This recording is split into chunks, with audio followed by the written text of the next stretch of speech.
Bom dia, turminha. Sexto um, tudo bem com vocês?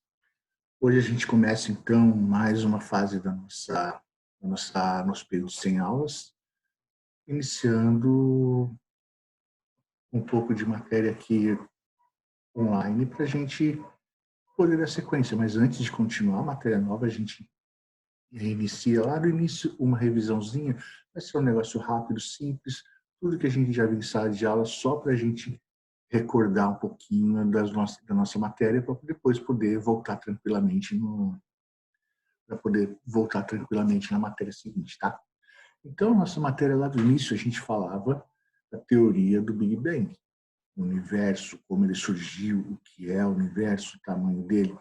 E o início de tudo realmente está na teoria do Big Bang. O que é o Big Bang? Seria a grande explosão. O universo ele surge há bilhões e bilhões de anos a partir de um único ponto.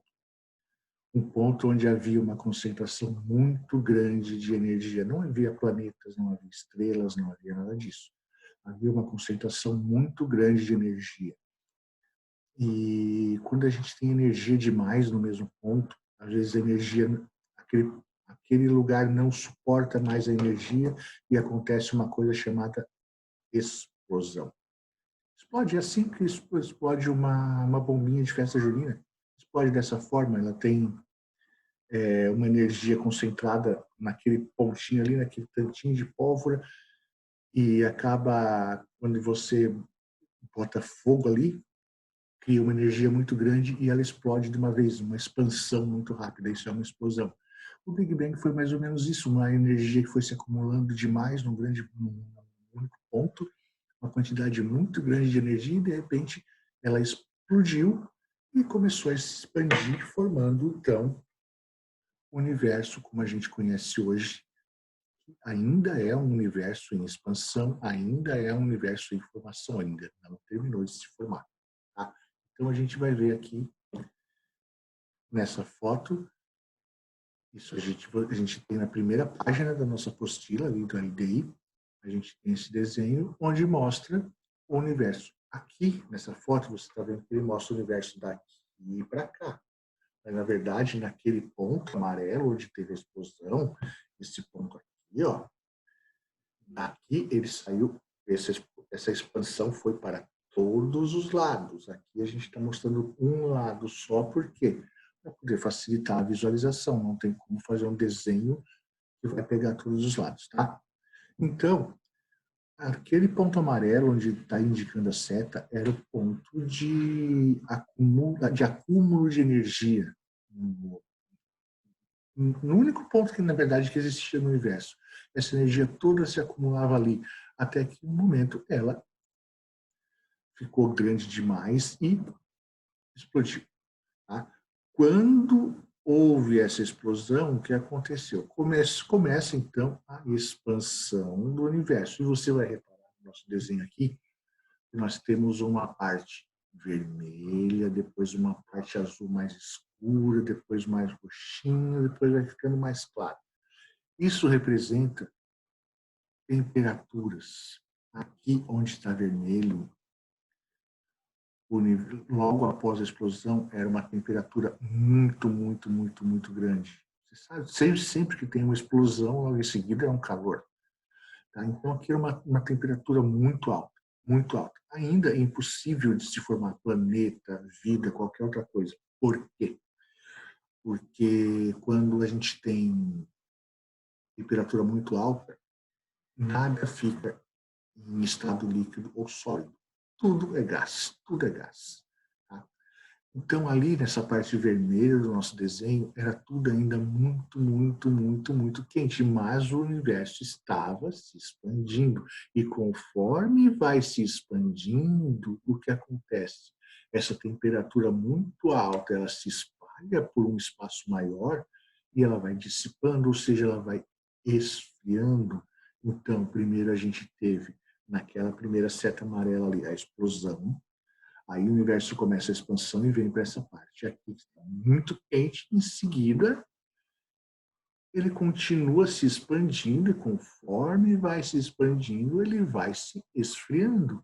Então, a gente tem a terceira parte aqui, o resfriamento e a expansão, que é onde a gente vive até hoje. O universo ainda não terminou nem de esfriar e nem de se expandir. Ele continua. Ele ainda está nesse processo. Nós não estamos no final dele. É um processo que, muito possivelmente, nunca vai chegar ao final. Se tiver um fim, vai ser daqui também bilhões, trilhões de anos. A gente não vai ver. Mas é uma possibilidade de que esse processo nunca chegue ao final. Tá? Então, é uma explosão seguida de uma temperatura muito alta e uma expansão e resfriamento. Basicamente, isso foi o que formou o universo. E conforme toda essa temperatura, toda essa massa foi se resfriando, foi formando os corpos celestes. Porque a partir do momento que esses gases começam a ficar mais frios, eles podem começar a entrar em estado sólido, depois em estado líquido, e aí tomar formas de planetas, de estrelas, de qualquer outra coisa. Tá? Então, continuando.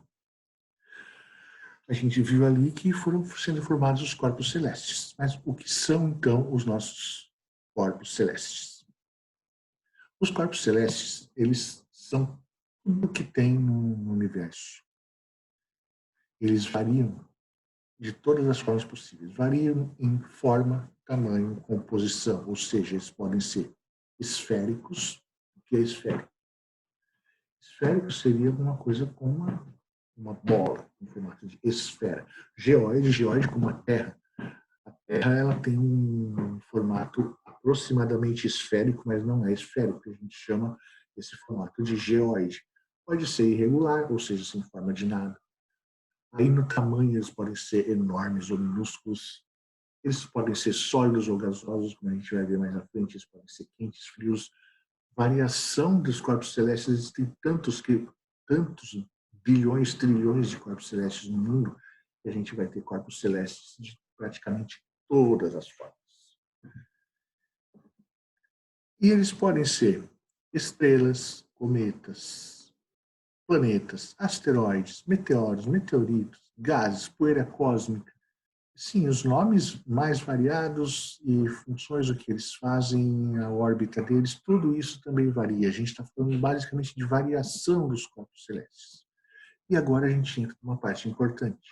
Falamos de força gravitacional. Quanto maior o tamanho e a massa do corpo celeste, maior a sua força gravitacional. O que é a força gravitacional? É uma força que atrai objetos menores para perto de objetos maiores.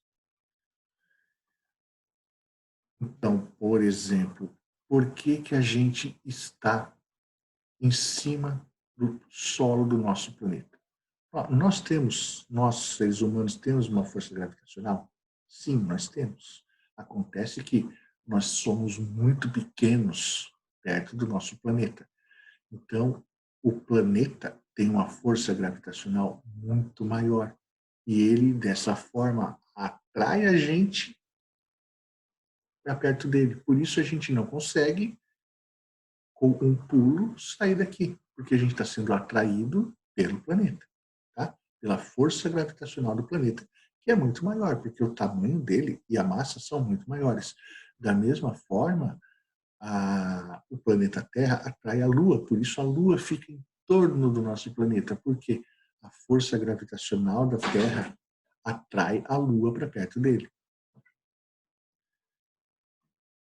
A força gravitacional da Terra atrai a Lua. Então a Terra está puxando a Lua para perto e por isso a Lua fica rodando em volta do nosso planeta. Ok? Ao mesmo tempo, a gente tem o Sol que atrai a Terra para perto dele. O Sol tem uma massa muito maior, tamanho muito maior, então ele tem uma força gravitacional também maior, e o Sol atrai a Terra. Então, o Sol atrai a Terra atrai a Lua. Por quê? Força gravitacional maior. Ok? A força gravitacional, então, como eu expliquei, atrai outros corpos menores para mais perto dos corpos maiores.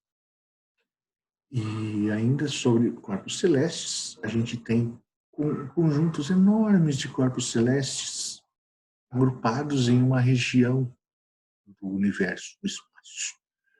Essa quantidade muito grande de corpos celestes é chamada de galáxia. A galáxia é formada por inúmeros sistemas solares, planetas, cometas, poeira, meteoros, meteoritos.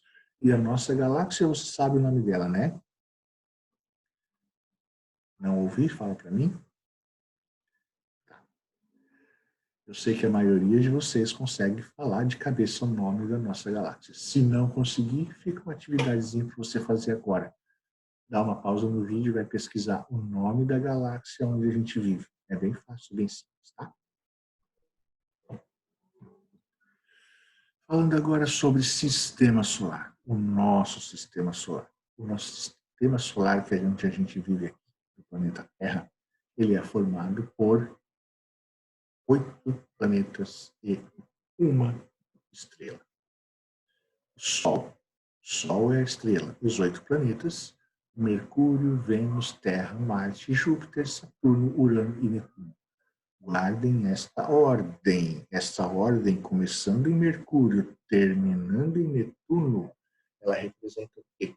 Ela representa a ordem de distância dos planetas em relação ao Sol. Então, a gente tem Mercúrio como o planeta mais perto do Sol, depois Vênus, Terra, Marte e, por último, Netuno. Então, essa mesma ordem que eu coloquei aqui é a ordem de proximidade dos planetas em relação ao Sol. São 4 planetas sólidos: Mercúrio, Vênus, Terra e Marte. O que são planetas sólidos? São planetas que têm solo, são planetas que têm rochas, são planetas onde você consegue chegar neles, pousar neles, andar em cima deles. Então, desses 8, 4 são sólidos: Mercúrio, Vênus, Terra e Marte.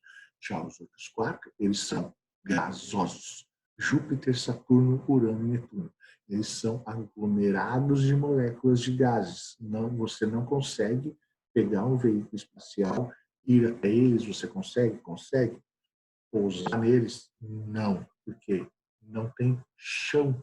Você enxerga o planeta porque aqueles gases são visíveis, mas você não tem condição de entrar lá, de parar, de pousar, de andar em cima deles. É diferente, é gás.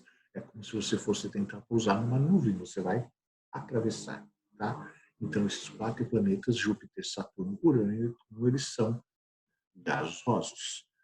E os planetas, todos esses 8 orbitam em torno de um corpo celeste que possui maior massa, o Sol.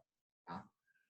Voltando então ali onde a gente falou agora há pouco, na força gravitacional. O Sol tem uma força gravitacional que atrai todos esses 8 planetas para a órbita dele.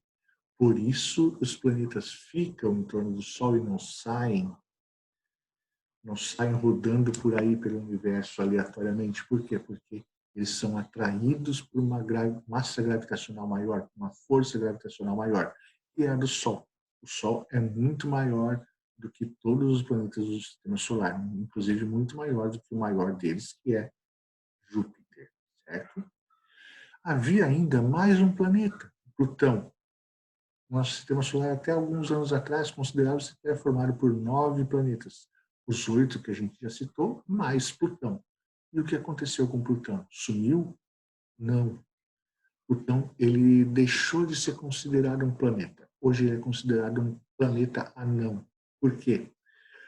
Porque pelas normas da Sociedade Internacional de Astronomia, um planeta um corpo celeste, para ser considerado um planeta, ele precisa cumprir alguns requisitos. E um deles foi descoberto que Plutão não cumpre, que é ser o corpo dominante gravitacionalmente na sua órbita. Ou seja, para Plutão poder ser um planeta, na órbita dele, ele precisa ser a maior massa gravitacional. Vamos pegar como exemplo a Terra. A Terra, aqui na órbita do nosso planeta, ela é o corpo gravitacional dominante, tanto é verdade que ela atrai a Lua para sua órbita. Ela tem um satélite natural, que é a Lua, que fica orbitando em torno da Terra, atraída pela massa gravitacional da Terra. Então é dominante. Plutão não. Por quê? Porque Plutão é muito menor do que Netuno e muito próximo de Netuno. Então, o planeta dominante gravitacionalmente na órbita de Plutão acaba sendo Netuno. E Plutão fica meio de lado sem essa dominância.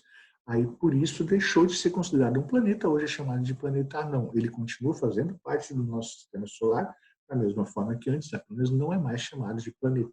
Então, se vocês pegarem livros, publicações antigas, vocês ainda verão nosso sistema solar com 9 planetas, incluindo Plutão, mas Plutão não é mais. Okay? Estrelas e constelações. Estrelas são quaisquer corpos celestes que emitem sua própria luz, como o nosso Sol, por exemplo. O Sol tem a sua luz. Planetas e satélites, como Terra e Lua, não são estrelas porque eles não têm a sua luz. Ah, mas a gente vê a Lua de noite. Sim, a gente vê porque a Lua está refletindo a luz do Sol. O Sol emite sua luz, essa luz bate na Lua, e aí a gente vê a Lua, mas aquela luz que a gente vê não é dela. Tá? Assim como a Terra, se você for para outro planeta, ou se você for para a Lua, de lá você vai ver a Terra, mas essa luz que você vê saindo da Terra não é da Terra, gente. A gente também está refletindo a luz do Sol, certo? Então, a diferença entre estrelas e outros tipos de corpos celestes é que só as estrelas têm luz própria. Só as estrelas emitem luz. E as estrelas, elas podem ser classificadas em ordem de grandeza de acordo com o tamanho. São classificadas, então, de primeira a sexta grandeza. De primeira grandeza são as maiores, as de sexta grandeza são as menorzinhas. Tá? O nosso Sol é uma estrela muito grande. Se a gente for comparar com o tamanho do nosso planeta, é uma estrela muito grande, porém ela é considerada uma estrela de quinta grandeza. Ou seja, é uma das menores estrelas. A maioria das outras estrelas tem um tamanho muito maior do que a nossa estrela aqui, o nosso sistema solar. Até porque o nosso sistema solar, em comparação com tantos outros que existem por aí, ele é um sistema solar bem pequeno. A imensa maioria dos corpos celestes que nós vemos no céu são estrelas. Então, quando a gente fala sobre ver o céu cheio de estrelas, essa palavra realmente ela condiz com a realidade. Ela é coerente. São estrelas mesmo. O que a gente vê por aí no céu à noite são sóis. Um monte de sol brilhando à noite no céu. Planetas a gente consegue ver, a gente tem condição de ver, dependendo do momento, Vênus, Marte, mas só os planetas próximos. A gente só consegue ver esses planetas porque eles estão relativamente bem perto da gente. Fora isso, tudo que a gente vê são estrelas. Ah, mas se tem tanta estrela, tantos corpos celestes aí emitindo sua luz, por que então fica escuro de noite? Por que não fica tão claro? Porque essas estrelas, a gente vê elas muito, muito, muito, muito de longe. Todas essas estrelas estão muito longe da gente. O Sol clareia nosso planeta todo porque ele está muito mais perto. Agora, todas essas outras estrelas estão tão longe que o máximo que a gente consegue ver delas é um pontinho no céu. E só à noite, porque de dia a gente não consegue ver porque a luz delas acaba ofuscada pela luz do nosso Sol, da nossa estrela. Tá? É como, por exemplo, você vê uma pessoa na rua, a pessoa está a 2 quilômetros, a 2 quarteirões de distância. Você consegue ver a pessoa? Consegue. Assim, ó. Você vê a pessoa bem pequenininha, consegue pegar assim. É a mesma coisa que as estrelas, elas estão tão longe que o máximo que dá para você ver é um pontinho minúsculo, mas são estrelas, todas elas, e a maioria delas muito maior, muito mais quente, com muito mais energia do que o nosso Sol aqui, certo? Antigamente, os povos, para poderem como é que eu vou dizer, se orientar à noite, eles passaram a agrupar essas estrelas no céu. Eles viam as estrelas e começavam a formar grupos entre elas. Como? Eles imaginavam que aquelas estrelas, se você ligasse pontinhos entre elas, como essa brincadeira de desenhar ligando os pontos, eles passavam a ligar as estrelas, ligar as estrelas assim, tá vendo lá, liga nessa, com essa, formando desenhos imaginários. E esses desenhos eles acabaram agrupando e a gente chama de constelações. Não quer dizer que estejam realmente agrupados lá no céu de alguma forma, mas da forma que a gente vê aqui, a gente consegue fazer agrupamentos e esses agrupamentos de estrelas a gente chama de constelações. Então a gente tem, por exemplo, o Cruzeiro do Sul, que são 5 estrelas ali. Se você olhar elas como um conjunto, elas formam uma cruz apontada sempre para o sul. Por isso é chamada de Cruzeiro do Sul. Algumas galáxias, algumas constelações, elas só são vistas do hemisfério norte, outras só do hemisfério sul. Mas assim, você tem, por exemplo, uma constelação chamada de Ursa Maior. Por que Ursa Maior? Porque esses povos antigos, eles viam um grupo de estrelas e começaram a achar que aquilo fazia o formato de uma ursa, juntando os pontinhos com linhas. E é assim que surgiu esse conceito de constelação. E também foi a partir dessas observações dos povos antigos que surgiu essa nova ciência, que é basicamente o que a gente está estudando agora, que é a astronomia. A astronomia, na real, é uma ciência jovem, mesmo porque ela depende muito de equipamentos, da criação de equipamentos para observação. Isso ajuda muito no desenvolvimento da astronomia e sem isso ela é praticamente nada. E agora a gente entra na parte mais importante da nossa matéria, que são os modelos geocêntrico e heliocêntrico. Ah, mas o que é geocêntrico e heliocêntrico? Lá na Grécia Antiga, um filósofo chamado Aristóteles era muito respeitado. Ele dizia que a Terra era o centro do universo. Nós estávamos no centro. E o Sol, os outros planetas, os outros corpos celestes, todos eles giravam em torno do nosso planeta. Aí, alguns séculos depois, lá no Egito, um outro filósofo chamado Ptolomeu também dizia a mesma coisa. Nenhum deles tinha uma evidência, tinha uma prova, até porque não existiam equipamentos para você fazer observação do céu, não existiam cálculos matemáticos precisos. Então, você não tinha nenhuma prova disso, então as pessoas acreditavam no que era dito pelos cientistas respeitados, pelos filósofos respeitados. E aí as pessoas gostavam disso, até falavam, nós somos o centro de tudo. Isso era reconfortante para as pessoas. Isso dava uma ideia de que a gente não estava num universo desconhecido, a gente estava num universo conhecido, onde é centro de tudo éramos nós. E os outros planetas todos estavam girando em torno da gente. Isso não era chamado, mas isso foi chamado mais tarde de modelo geocêntrico. Como era chamado na época? Não sei se tem um nome exatamente para isso.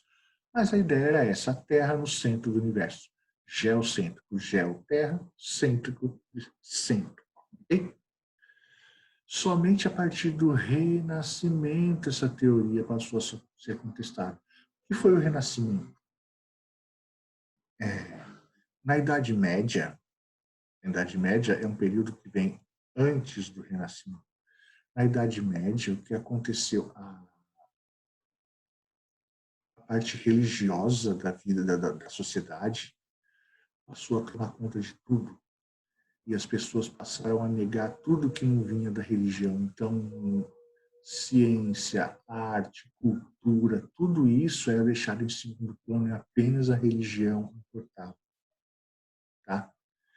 E a partir ali do século XIV, mais ou menos, anos 1300 e pouco, começou a surgir na Itália um movimento chamado de renascimento, onde passaram exatamente a renascer as artes, a cultura e a ciência. Então, passaram a surgir cientistas novamente.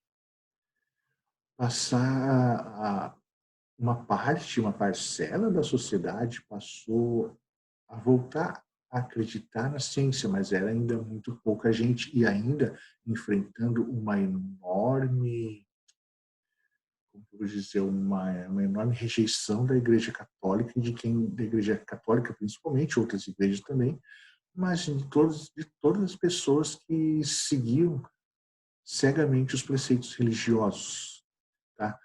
E mas aí com o Renascimento, uma parte das pessoas um pouco mais esclarecidas passaram a voltar a considerar que a ciência era importante, tá? E começaram a observar o céu, inclusive com o auxílio de equipamentos que passaram a ser criados como lunetas de observação astronômica. A matemática voltou a ser considerada uma ciência durante o Renascimento e com essas observações também se faziam cálculos de rota, de órbitas de planetas, de corpos celestes, tá? Tudo isso há cerca aí de 400, 500 anos atrás, tá? Os principais nomes dessa revolução foram um matemático dinamarquês chamado Johannes Kepler e os astrônomos chamados Tycho Brahe, Nicolau Copérnico e Galileu Galilei. Galileu Galilei, que acabou sendo o mais importante de todos eles, e a gente já vai ver por quê. Porque Galileu Galilei formulou o modelo que desmentia o modelo geocêntrico de Aristóteles. O modelo de Galileu é chamado hoje de modelo heliocêntrico, onde ele dizia o quê? Que a Terra e os demais corpos celestes do nosso planeta giravam em torno do Sol. É isso que a gente sabe hoje. Hoje não há dúvidas disso. Tá? Hoje é uma certeza que a gente, a Terra e os outros planetas, os outros corpos celestes do nosso sistema solar estão todos girando em torno do Sol. E essa teoria saiu de Galilei, através dos estudos dele, junto com Nicolau Copérnico, Tycho Brahe, baseados nas fórmulas matemáticas do Johannes Kepler, onde tudo isso, através de observações e cálculos matemáticos, podia ser demonstrado, não é apenas uma coisa que, igual ao modelo geocêntrico que Aristóteles achava que era daquela forma, isso tudo é demonstrável, ok? Mas aí, por conta do Galileu ter desmentido esse modelo, a Igreja Católica não gostou disso. Estávamos no Renascimento, tínhamos saído da Idade Média, mas a Igreja ainda tinha uma influência muito grande, ainda meio que fazia o que queria, e a Igreja condenou Galileu Galilei à morte. Eles diziam, você não pode desmentir o que a igreja diz. O que a igreja fala, você não pode falar o contrário. Por isso você vai ser morto. E por que a igreja fazia isso? Porque a igreja é comandada por pessoas. As pessoas são sujeitas a falhas. E muitas dessas pessoas que comandavam a igreja aproveitavam a influência da igreja sobre os outros para tirar vantagens pessoais, para tirar dinheiro das pessoas, para tirar influência das pessoas. Então, para essas pessoas não era bom que, que o povo passasse a duvidar da igreja, porque aí eles perderiam sua influência. Então, o que eles queriam é que todo mundo acreditasse cegamente na igreja, que tudo que viesse da igreja ou dos seus líderes fosse verdade absoluta. Não era admissível que alguém falasse o contrário, que a igreja falasse. Então, se a igreja diz que Aristóteles está certo, se a igreja diz que o Sol gira em torno da Terra, não pode vir uma outra pessoa e falar que a Terra gira em torno do Sol. Isso era para a igreja considerado um absurdo. Aí eles condenaram Galileu Galilei à morte. Mas por que foi feito isso? Na verdade, eles não queriam que Galileu fosse executado, fosse morto. Eles queriam que Galileu desmentisse o que ele falou. Para quê? Para que as pessoas continuassem a acreditar na versão da igreja. E o que Galileu fez? Ele Ele fez o que a igreja queria, ele desmentiu, ele passou a dizer, não, é mentira, não tem nada disso, foi um erro meu, realmente é o Sol que gira em torno da Terra, e é isso. Com isso, a igreja acabou livrando o Galileu da morte, mas, ainda assim, o condenou a uma prisão domiciliar perpétua. O que é isso? Uma prisão em casa para o resto da vida. Nunca mais na vida Galileu Galilei pôde sair de dentro da casa dele. Ele não foi executado, ele não foi morto pela igreja, mas ele nunca mais pôde sair de dentro da casa dele. Tudo isso por causa de uma teoria que desmentia a teoria da igreja até então. Aí, o que aconteceu? Galileu acabou eventualmente morreu dentro de casa, cego, e 350 anos depois que ele morreu, apenas em 1992, ou seja, 28 anos atrás, a igreja absolveu Galileu Galilei, reconheceu seu erro, absolveu Galileu Galilei. Aí não adiantava mais para ele, né? Não adianta para a memória dele, mas ele viveu trancado em casa até o fim da sua vida. Tá? Pelo menos 350 anos depois da sua morte, ele acabou sendo reconhecido. Hoje, não há nenhuma dúvida de que o modelo heliocêntrico é correto e que os planetas também são aproximadamente esféricos, não perfeitamente. Por quê? Porque ainda existem pequenos grupos de pessoas que falam que a Terra é plana. Não, existem provas, evidências, a Terra não é plana. A Terra ela é geóide, ela é quase esférica e a Terra gira em torno do Sol. Então, se vocês na internet acaba tendo alguns sites, alguns perfis de Facebook aí que falam de Terra plana, não acreditem nisso, não é verdade, a ciência diz o contrário, ok? Movimentos da Terra. Essa é a nossa última parte da nossa aulinha de hoje. O primeiro movimento da Terra é a rotação. A rotação é o quê? A Terra, ela gira em torno dela mesma, como um peão, como uma bola que você joga para cima assim, e ela fica girando em torno dela mesma, em torno do seu próprio eixo. Esse movimento a gente chama de rotação, e é aquele movimento que dura 24 horas, ou seja, um dia. A gente tem aqui, então, essa figura também está na apostila de vocês. Esse desenho mostra a Terra, o seu eixo de rotação. Do lado direito aqui a gente tem o Sol e a luz solar batendo na Terra. E lá do outro lado a gente tem a Terra com um lado recebendo luz solar e o outro lado não. E vocês já sabem o que isso significa. Significa que esse lado que recebe luz solar, esse lado aqui, ó, onde está nesse momento, nesse desenho a Ásia, é dia. Então, esse lado recebe luz solar, esse lado está de dia. Já o outro lado, que é onde está nesse momento as Américas, onde estamos nós ali, aquele outro lado não está recebendo luz solar, nós não podemos ver o Sol. Então, nesse lado, nesse momento, é noite. Tá? Então, esse movimento de rotação da Terra é o que cria esse ciclo ininterrupto, dia, noite, agora é de dia, depois é de noite, depois é de dia, depois é de noite, porque nosso planeta vai girando o tempo todo em torno dele. Então, uma hora nós estamos de frente para o Sol, outra hora nós estamos de costas para o Sol. Tá? Então, ali nesse momento é noite, e aqui, ó, está vendo que tem uma setinha vermelha que mostra esse eixo de rotação, para que lado que gira. Então, essa parte que está de frente para nós aqui no nosso desenho, que é a parte da África, ali. Que hora é ali? Nesse momento, está saindo do turno da noite e entrando no turno do dia. Então, ali na África, nesse momento, é o momento que está amanhecendo. A gente tem uma parte da África ali já de dia, outra parte ainda de noite e a parte mais central dela amanhecendo, certo?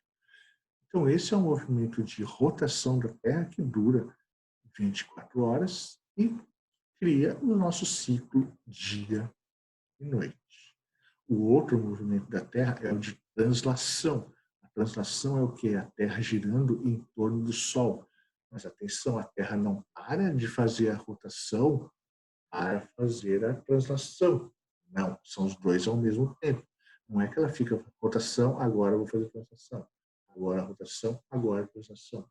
Não, ela faz os dois ao mesmo tempo, rotação e translação. Certo? Mais um desenho que a gente tem aqui na apostila. E uma coisa que é importante aqui, você percebe o Sol ali no meio e nos 4 desenhos nos cantos da Terra, e você vê que ela tem um palitinho ali no meio que mostra o plano da Terra, que a Terra fica num plano inclinado em relação ao Sol. Ela não fica o eixo, o polo norte e o polo sul na mesma distância em relação ao Sol. Eles são diferentes. Nós vamos ver agora, vai aparecer uma varetinha aqui na sua tela. Vem, varetinha, a varetinha apareceu. Tá vendo? Se esse eixo fosse desta maneira, retinho, o polo norte ali na parte de cima da varetinha e o polo sul na parte de baixo da varetinha, o movimento de translação ainda assim seria o mesmo, mas a gente não teria uma coisa que a gente tem hoje, que são as estações do ano. Por que nós temos diferentes estações do ano? Porque os hemisférios do nosso planeta eles recebem quantidade de luz solar diferente a cada região, a cada época do ano. Então, no inverno, olha aqui, a gente está no canto direito. Ó, nesse momento, o hemisfério norte, que é a parte de cima, está mais longe do Sol, está recebendo menos luz solar. E o hemisfério sul está recebendo mais luz solar. Então, nós temos o inverno no hemisfério norte com menos luz e o verão no hemisfério sul com mais luz. Isso a gente vai ver novamente a varetinha rodando ali, para vocês verem que o eixo de rotação da Terra não é retinho. Como é esse eixo? Ele é um plano inclinado. Ó, vem outra varetinha ali agora, olha lá. Ó. Ele é inclinado. Por isso nós temos uma parte mais próxima do Sol, que seria, nesse caso, aí o hemisfério sul, e outra parte mais longe, que é o hemisfério norte. Olha ali como a gente vai ver agora. Olha a distância, olha o tamanho da setinha do Sol para o hemisfério sul. E olha o tamanho da setinha do Sol para o hemisfério norte.